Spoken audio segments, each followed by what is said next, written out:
Came through it. Hello, these are my 6 volunteers that are listening to my speech. So, there are a lot of very strange and very interesting plants on planet Earth.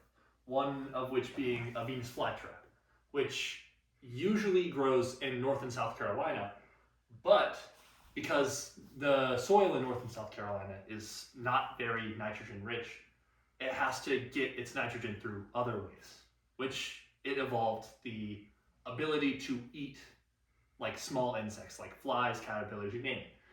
Now, other plants get around this, peas and beans, for example, by forming a symbiotic relationship with bacteria.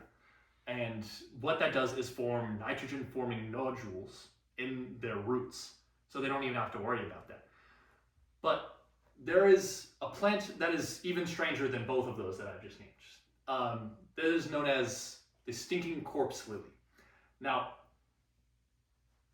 first and foremost, the stench, of course, its abilities, and also its size make the stinking corpse lily the most interesting plant on planet Earth. For one, obviously, it smells disgusting. It has evolved the ability to replicate the smell of a rotting corpse, which attracts carrion flies, which it uses as its main pollinators. It also attracts some beetles, but flies are really the main thing that it wants. Now, there are a small group of flowers that do this, but mainly the stinking corpse lily is what I'll be talking about. But those are all just known as carrion flowers. It's not specifically tied to a certain genus or family.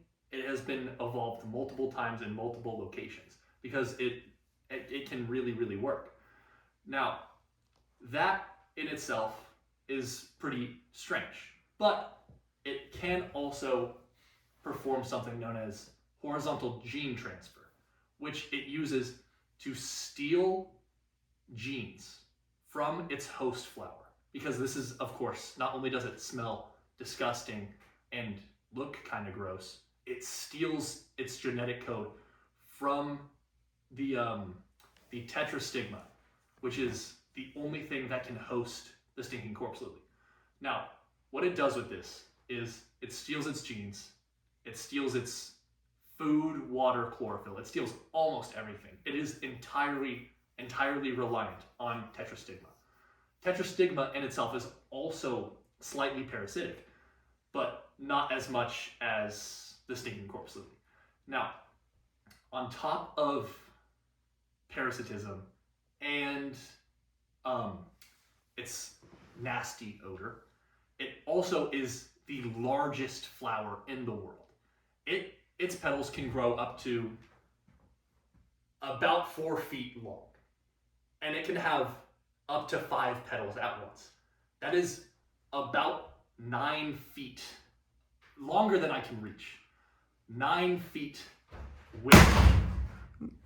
Ignore that. 9 feet width of flower that looks, smells, and basically acts like a corpse. Now,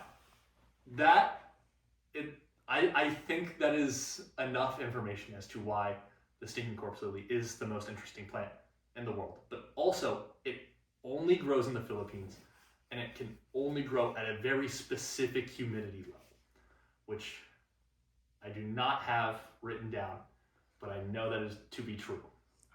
Anyways, do we have any questions? Thank you very much for listening, guys. That was Nice work.